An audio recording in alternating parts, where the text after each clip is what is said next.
อนามัยอีกเสียอนามัยเบิดเลยบ่นี่ฮะอนามัยเบิดเลยบ่เอาสบายดีได้เด้อสบายดีโดยอนามัยเบิดเลยนี่นะที่เอาเฉพาะมองนี่นะโอ้อยากให้ถามถ้ามีที่มีทางครอบครัวใหญ่อยากช่วยกันเหตุการณ์ช่วยเรือก็คือฮู้แหละคือเฮาหันบ่ได้มีเงินผู้ใหญ่เจ้าเดียวบางทีก็หลายคนช่วยกันสมทบกันเนาะทบกันโดยทางผู้ใหญ่หลาย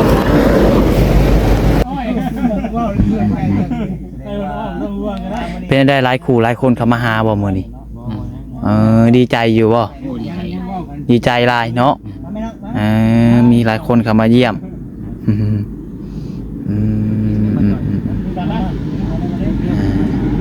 มีข่าวดีมียังข่าวมาอยู่บ่มื้อนี้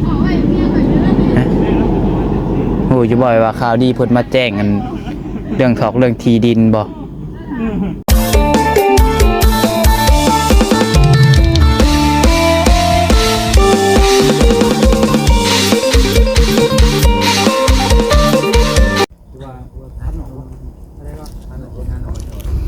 เอาพี่น้องเอ้ยเนาะเปิดภาพขึ้นมาบัดนี้พี่น้องเอ้ยอยู่แคมทางพี่น้องเนาะโธ่พี่น้องเนาะทางทีมงานยูทูบเบอร์เฮากันเนาะกำลังปัดกวาดแต่งบอลอยู่บอลเช้าพี่น้องเนาะทางบอลเซนเอาพี่น้องคนอื่นเบิดการทักทายสบายดีเด้อสบายดีสวัสดีพ่อแม่พี่น้อง FC เบิดสุขสุคนพี่น้องเนาะเบิดสมองสุบอลว่าสิอยู่ภายในและอยู่ทางต่างประเทศเลยกันยินดีต้อนรับเข้าสู่ช่อง YouTube น้องผัดไซชาแนลอีกแล้วพี่น้องเนาะมาพบมาพ่อกันรอบบ่ายๆแบบนี้พี่น้องเนาะน้องผัดไซก็ได้เดินทางมาทางพี่พี่น้องเนาะมาทางบ้านของไอซิงบอกพี่น้องเนาะก็เห็นแต่ในคลิปอะไรพี่น้องเนาะก็เข้ามาหาทางไอ้เพิ่นครั้งแรกพี่น้องเลยก็ยังบ่ฮู้รายละเอียดปานใดพี่น้องเดี๋ยวก็สิเข้าไปถามเพิ่นดูแลอยู่ในตู้บอกพี่น้องเนาะแต่ก่อนเดินเข้าไปก็เข้าไปหาทางทีมงานก่อนพี่น้องเนาะเพิ่นมาแต่โดนแล้วบ่เคยได้พี่น้องเนาะ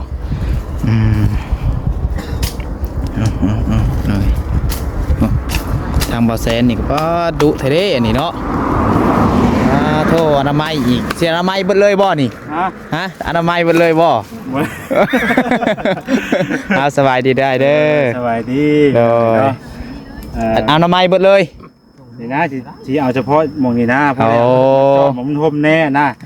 เพราะเห็นเพี้ยอยู่นะโอ้คือว่าเสียอนามัยป่าเพิ่นเบิดเลยใช่ดอกบ่ได้เลยคือมันไม่คิดต้นละลาดอยู่งานเข่าแล้วเจ้าบ่แห้งเนาะเพิ่นว่าไม้นี่ห้วยให้เพิ่นได้เจ้าธรรมดาเฮาเองทั้งพ่อสานเพิ่นบ่สิชมชื่อแม่นว่าให้เห็นดิสิให้บ่ได้นั่งที่แท้เนาะแหละผู้เดียวคนมากก็บ่ได้นั่งร่มต้นบ่ได้ซนเนาะปรับจอดรถจอดล่างแล้วเนาะแม่นกับแคมทางในบ่อนจอดก็สิบ่มีเนาะเฮาสิไปจอดไว้ริมทางเพิ่นมันก็บ่คักขนาดไกลไปไกลมาตลอดเลยเด้โดยคนไกลไปไกลมาตลอดเฮาก็แค่มันเสี่ยวกันนะเวลามันสิยากเพิ่นว่าซั่นซะโดยอะไรอุบัติเหตุบางทีอาจเกิดขึ้นได้ทุกเมื่อเนาะจอดไว้ชื่อกับมันมาตามกัน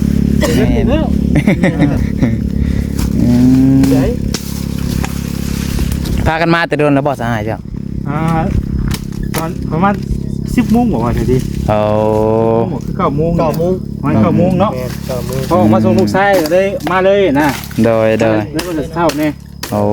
มาส่งลูกชายของเฮียนออกมาพี่เลยเนาะพี่เลยว่ะไปเกี่ยวเนาะได้มีแก้วแตกได้แต่ลายได้หลุดเข้ามานี่กันเนาะนี่มันพายจ้ะติดมาแล้วนี่1,500เลยโอเคทางใหม่เลยนี่แหละเฮ้ยทักเล่นหักเอาได้ชิงให้โอ้ยยังนึงกับยังเนาะนี่กะบ่ขาดติมักย่องอยู่สมเซยแบบนี้เนาะย่อเชื่อเลยเลยลูกจอยแล้วกุนเลยเห็นได้สำนีเนาะแล้วย่อเลยย่อโคเชนทางนี้เนาะสบายดีเด้อทางนี้เด้อโดยทางไหนนำว่าจอยกัดมาตะโดนบ่จอยบ่แอนหอยหากับมาหอย เอา มาฮอดที่นี่ โดย บ่ได้ไล่แล้วหลุดกันบ่เป็น2ชั่วโมงบ่3ชั่วโมงบ่ หมัน จะออกมา10โมง แม่น คำหมันเนาะ หมันซื่อ บ่ายโมง ๆโดยไปพี่น้องเนาะเดี๋ยวถ้าทางเพิ่นเข้าไปแล้วเดี๋ยวเฮาเคยสิเข้าไปจังหน่อยพี่น้องเนาะเดี๋ยวขอโจกกล้องไว้ก่อนพี่น้องเอ้ยโอ้ย พี่น้องเนาะ ไปก่อน เถอะ สบายดีเจ้าพ่อเด้อ เจ้าของที่เพิ่นบอกพี่น้องเนาะบ่แซนกันยังเสียมน้อยแท้นะโอ้ อยู่ใช่ พี่น้องเนาะ เนาะบ้านเราอยู่ พ่อเป็นคนบ้านไหนสะพัง บ้านนี่ก็มาพ่อเพิ่นนี่เขายอมครับเล่นๆนั้นถามเพิ่นว่าอะไรรถมายังเป็นปีกี่ว่ารถป้าดำเพิ่นในสวน มาแล้วเนาะ มาวันนี้มาไหลได้เนาะ เห็นรถแล้ว ทั้งอันถ้าพ่อแล้วก็ตกใจทั้งบ่แซนก็ตกใจก็ตาก็ตาตกใจ นี่ กั ก็ น มาแซมมาแลนปุ๊บเนาะ เราเพิ่นเห็นแล้วเมื่อวานเนี่ยวันนี้เพิ่นมาตอนค่ำแล้วก็ออกมาแต่ในบ้านเห็นรถเพิ่นจอด คือทีนี่เป็นของพ่อเนาะ แม่น พ่อใช้พ่อทีหน้าทางนี่ ได้อยู่สำหรับอ่อน ต้ อน ยู่ นั้นคนซ้ายแต่กัน รักผู้บ่รักตัวนั้นผู้บ่ มีแต่ตาแม่ หัวตัวนั้นแหละผมก็ได้คนซ้ายเนี่ยไปครับ โดยเคยเดือนเท่าไรนี่เดือน10อันนี้บ่หน้าทางนี่บ่60เป็นความยาวได้ค่ะพ่อ ร้อย 100ปลายสมมุติว่าขายยุคนี่เท่าไรพ่อถาม เจ๊จังหวะนี่ ถามเพื่อไว้อะนะ มันแบบยกเบิดสินะเนาะ โดย ล็อกผู้ใหญ่เป็นนั่นเอง มีแต่เพิ่น ขนาดทางนี่60ได้ความยาวนี่100 เมตร ถ้าว่ามีแบบว่าที่แบบพ่อให้ทั้งบ่สิ่งเพิ่นปลูกบ้านปลูกหยังอยู่แบบ10ปลายหรือว่า20นี่มีอยู่บ่พอ 10คูณ20ประมาณนี้เนาะ 15คูณ20หรือว่า15คูณ15ประมาณตั้งบ้านได้หลังนึงบ่ใหญ่บ่เตนะพอ มันจะมีอยู่กับทางไหนบ้านเขา มีบุญเพิ่นนะพี่น้อง สบายดีเด้อบ่แม่นโดย โอ้ยสบาย นี่ ดี ก็จะเป็นที่ มันอยู่ในหันน่ะมันมีทางเขาเขาไปประมาณอยู่150 เมตรประมาณนี้ โอ้ยถ้าป้าไปนั่งพุ่นก็ได้พอมันแดด เพราะว่าสมมุติคือเฮาขายเนาะเฮาเว้าตามตัวจริงที่เฮาขาย โอ้ย คือหลอกนั่นน่ะเฮาขายใน2,600,000เนาะ โอ้ย หน้าทางซาวหลักร้อยไปอันนะสมมติว่าข่าวว่าเนาะสิมาซื้อคือซ้ำนี่อันนะมันอาจจะโบชมดุล โดย อันนะคันว่าทางในอาจจะปลิสิเป็นไว้ได้ก็จังลมคันนี้ บางทีมีทั้งผู้ใหญ่ใจบุญเพิ่นอยากซื้อแล้วเพิ่นอยากคู่ราคานะพอคู่ราคาว่าเพิ่นซื้อให้เพิ่นซอยไล่หรือว่า30,000 40,000เฮาก็ยังบ่ฮู้เนาะโดยเพิ่นก็เลยอยากให้ถามถ้ามีบางทีมีทั้งผู้หลักผู้ใหญ่อยากสมทบช่วยกันเฮ็ดการช่วยเรือก็คือฮู้แหละคือเฮาหันบ่ได้มีเงินผู้ใหญ่เจ้าเดียวบางทีก็หลายคนช่วยกัน สมทบกันเนาะ ทบกัน โดย ทางผู้ใหญ่หลายๆแล้วก็ทางพ่อกับทางลูกก็อยากถามเบิ่งก็มีแต่เฮาก็ซื้อเพราะว่าทางใต้เพิ่นก็เอาซื้อไว้ซื้ออาจารย์ช่วยเรืออีกหมู่บ้านนึงบ้านหนองกะเนี่ยใต้ตั้งบ้านแล้วด้านหลังนกอึ่งอะไรพอเคยรู้จักบ่ คนบ้านหนองสา เพิ่นหันอยู่บ้านหนองพุ่มแต่ว่าเพิ่นเฮาชื่อเดี๋ยวเพิ่นย้ายมาอยู่ที่เลยแต่ว่าแล้วเพิ่นซานเพิ่นหลังนั่นนะจะเพิ่นอยู่ดินจัดสรรตัวนี้ อยู่จังหวัดบ้านหนองสา เลยแต่ก็มีอยู่ตอนเดินแต่ว่ามันมีเรื่องพ่อได้ถามพ่อเบิ่งก่อนถามมันก็ว่า เรื่องนี้หั่นสมมุติว่าเนาะคือหมอนี่เนาะพื้นฐานเขาอยู่นี่1มาสมโนตัวเลขบ่มี2มาก็คือว่าพื้นฐานของพ่อแม่เขาเคยอยู่ เลย แล้วก็จะฮู้ที่มาที่ไปเนาะถ้าว่าเอาไปบ้านหนองสาคือบ้านหนองสาเขาสิรับได้บ่คือหมอน ท่านไหนยัน ขอยันแต่แนวนี้ ก็ต้องได้ไปหาในบ้านก่อน ก็คือว่าพื้นที่ทั้งนี้เนาะคัดถาว่ามันได้บ่ได้บ่หนึงก็ถือว่าพื้นฐานบ้านอันนี้ครับผู้เนาะวันนี้เป็นลูกของนั้นคนนี้แต่อยู่โดยสัตว์เทพนิจรบ่มีบ้านอยู่บ่มีดินเป็นบ่อนผักพาอาศัย แต่พ่อนั้นผู้จักกับเพิ่นอยู่เนาะ โอ้ โอ้ผู้พ่อคนแม่แล้ว โอ้ โอ้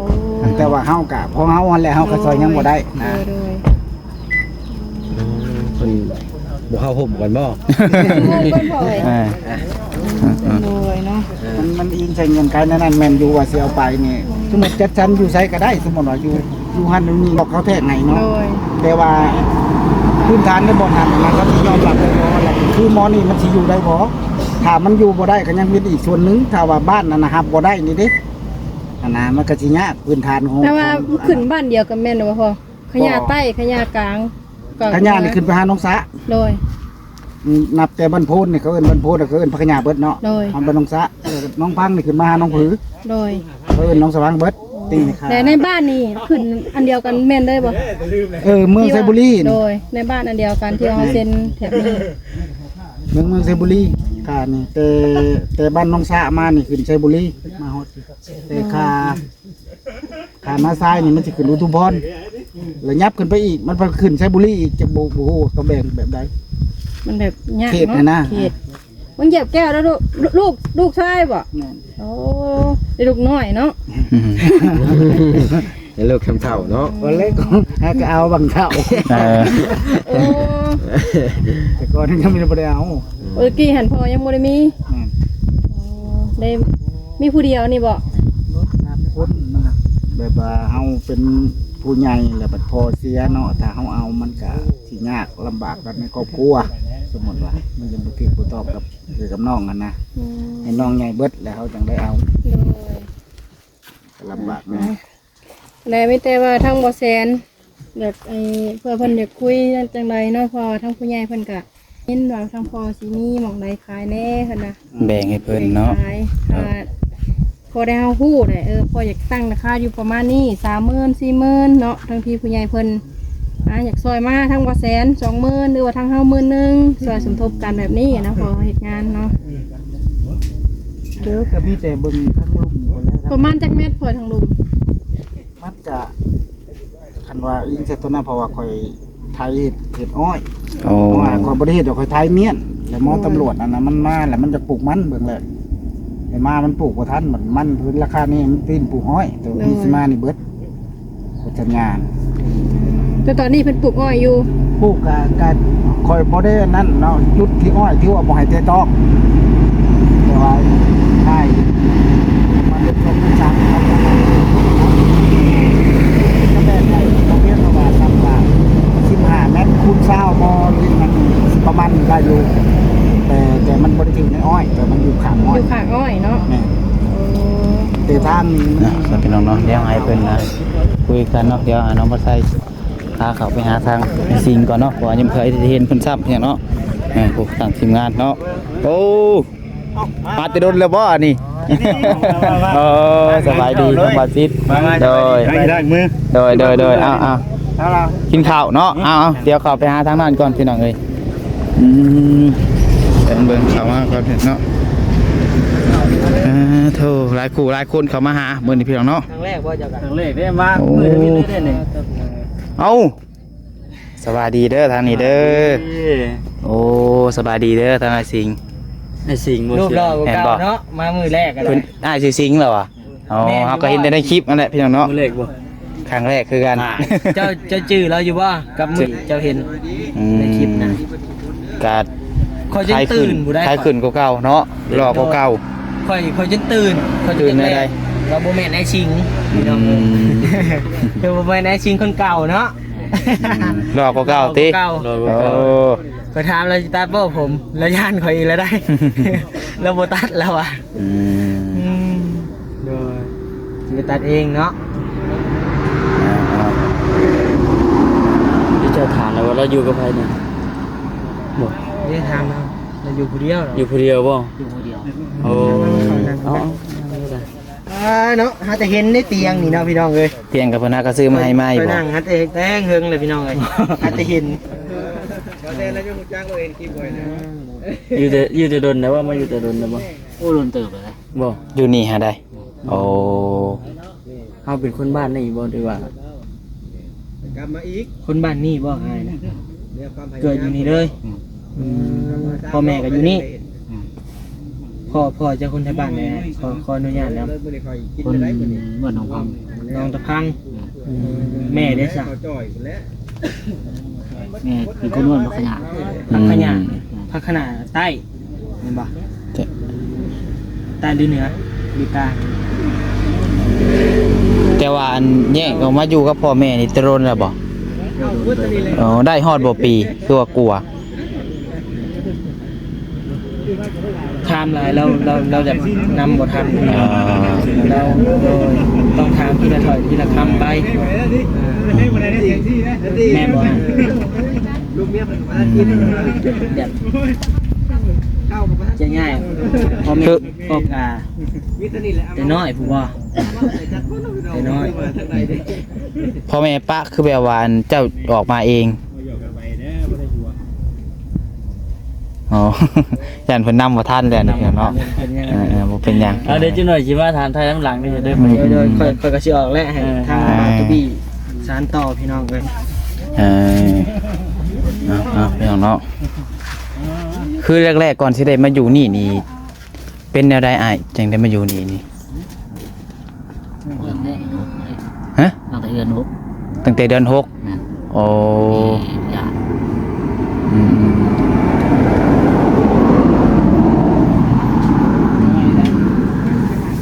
นี่ก็เพิ่นหากระแปลงให้ใหม่เนาะโอ้มาเผาสวนอ้อยเพิ่นบ่ทีแรกโอ้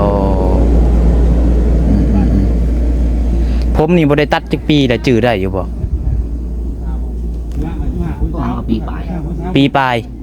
โอ้ปีปลายนี่ยาวสำนี้บ่อ้าย หาก็ได้ปีปลายบ่ได้ตัดเลยเนาะ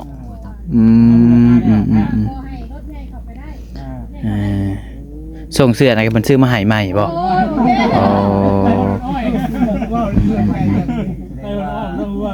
เป็นได้หลายคู่หลายคนเข้ามาหาบ่มื้อนี้ดีใจอยู่บ่ดีใจหลายเนาะมีหลายคนเข้ามาเยี่ยม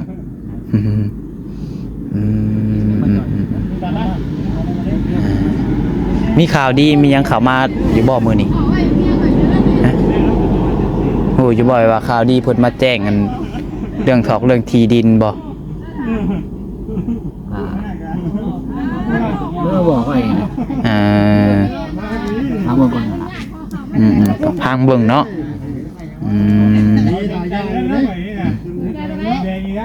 แต่ว่าทางไอ้สิ่งดีใจหลายที่มีคนเข้ามาหาหลายเนาะ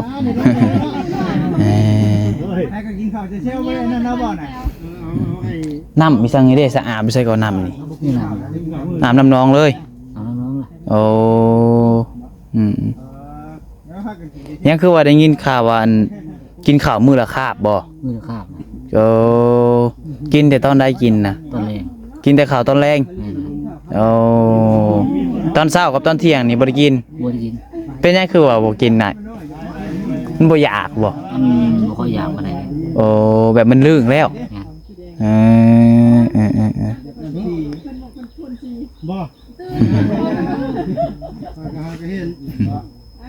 กินข้าวคาบเดียวติโอ้แต่โดนแล้วบอกกินข้าวคาบเดียวนี่โอ้จะโดนอะไรเอามันลื่นเลยเนาะง่ายๆกันหลายคู่หลายคนนั่นเข้ามาหากับมันซื้อนั่นซื้อนี่มาให้กินอยู่บ่ซะกินอยู่ตอนแรงกินแต่ตอนแรงไม่ได้กินเลยตอนเช้าตอนเที่ยงนี่โอ้สุดแปลกอีกแล้วสำหรับพี่น้องเนาะแต่ว่าน้ำนี่กินตลอดน้ำนี่แต่ว่าเป็นพวกแบบอาหารนั่นนี่แต่บ่ได้ค่อยกินมีแต่กินแต่ตอนแรงโอ้มีเหือมีแห้งอยู่ภาษาไอ้ว่าเฮ็ดเวียงปกติธรรมดา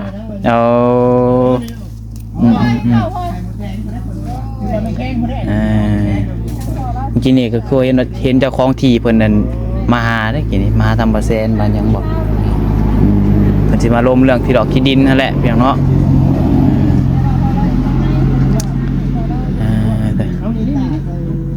เผาเสื้ออ้อยแล้วเนาะเด้พี่น้องบ่ได้ฮ้อนบ่นอนค้างคืนกะฮ้อนบ่ได้ฮะฮ้อนเลยฮ้อนอยู่แต่ละมื้อนอนจักโมง12 โมง12 โมงกลางคืนโอ้ตื่นได้จะตื่นแต่เช้าบ่ตื่น 7 โมงตื่น 7 โมงเช้านอนดึกทุกมื้อเลย โอ้ทั้งไอ้ซิงนี่มีโทรศัพท์ดินอยู่บ่ บ่มี อ่าแบบคนเข้ามาหาหลายนี่ก็บ่ได้ย่านบ่ซะ บ่ได้ยัง บ่ได้ย่านเอาดีแล้วซะเนาะเปล่าหลายคนเข้ามาหานี่ก็เพิ่นหวังดีกับอ้ายเบิดเนาะเพิ่นเข้ามาซอยเรือฮู้อยู่แล้วว่าเพิ่นเข้ามาซอยเรือนี่แม่ทีมงานสายบุญเบิดเนาะเพิ่นเข้ามาก็ย่านว่าไอ้ซิงย่านนั่นนี่บ่ต้องย่านเด้อเพิ่นเข้ามาเพิ่นหวังดีกับชุดเจ้าเบิดเลย แรกเขายันจะใหม่ได้ คือบ่ลองกินข้าวตอนเช้าตอนเที่ยงลองเบิ่งบ่อยากเลยบ่ ต้นไม้จะสร้างค่อยบ้านไหน เอา ลายไปได้สมุดว่า ต้องมีกระตัดอีกแล้วไปย่าน เอาซะพี่น้องเนาะมีแต่ว่าสู้ๆเด้อซายเด้อเดี๋ยวเขามาหาเพิ่นมาอีกพี่น้องเอ้ยบัดนี้ไปเบิ่งทางทีมงานกันเพิ่นกินข้าวแซ่ๆอยู่บ่ไว้กินข้าวนำเพิ่นบ่เออว่าไปเบิ่งบ่คนมาหาหลายเด้อฮะฮะเจ้าสินั่งอยู่นี่เอาโอเคซะพี่น้องเนาะเอาไอ้เนาะประมาณนี้แหละซะพี่น้องเนาะเดี๋ยวเบิ่งมอบอลที่อยู่เพิ่นก่อนพี่น้องเนาะสู้ๆได้เด้อเอาสบายดีไอ้โอ้ยเอาพี่น้องเนาะคือว่าคลิปนี้ก็เขามาเยี่ยมยามทั้งง่ายเพิ่นครั้งแรกพี่น้องทอมบัสไซก็เขามาหาเพิ่นนี่บอนอยู่บอนเช้าเพิ่นพี่น้องเนาะตอนนี้ก็ FC ก็กำลังให้ความสนใจหลายพี่น้องเนาะถ้ามีผู้รักผู้ใหญ่ใจบุญท่านใดพี่น้องเนาะจากซอยเรือทางไอซิงเพิ่นพี่น้องเนาะก็ติดต่อหาทางน้องปัสไซได้เนาะก็น้องปัสไซก็ยินดีเป็นสะพานบุญให้คือเก่าพี่น้องเนาะตอนนี้ทางง่ายเพิ่นก็ขาดเบิ่งนี่หลักๆเลยเนาะพี่น้องที่ทางทีมงานก็กำลังอยากช่วยเหลือเพิ่นตอนนี้ก็คือที่ดินพี่น้องเนาะหลักๆเลยคือที่ดินพี่น้องอยากให้ทางไอซิงนี่ได้ที่ดอกที่ดินอยู่ว่าซั่นซะพี่น้องเนาะมีบ่อนที่ดินมีที่พักเช่าอาศัยพี่น้องเอ้ยเอาโอเคเด้อพี่น้องเด้อสำหรับคลิปนี้ผิดพลาดประการใดก็ต้องขอโทษขออภัยนำในลายพี่น้องเนาะขอบคุณ FC ทุกคนที่เข้ามาชมคลิปน้องบันใจจนจบเด้อพี่น้องเด้อเนาะขอให้ทุกคนอยู่ดีมีแรงสุขภาพร่างกายแข็งแรงพี่น้องอยู่เย็นเป็นสุขกายสบายใจพี่น้องเอ้ยร่ำรวยเบิดสุขคนสุดท้ายนี้ก็ขอลาไปก่อนพี่น้องเนาะพวกตั้งหน้าก็กินข้าวอยู่พี่น้องเอ้ยกำลังรวมตัวกินข้าวเราคำว่าสบายดี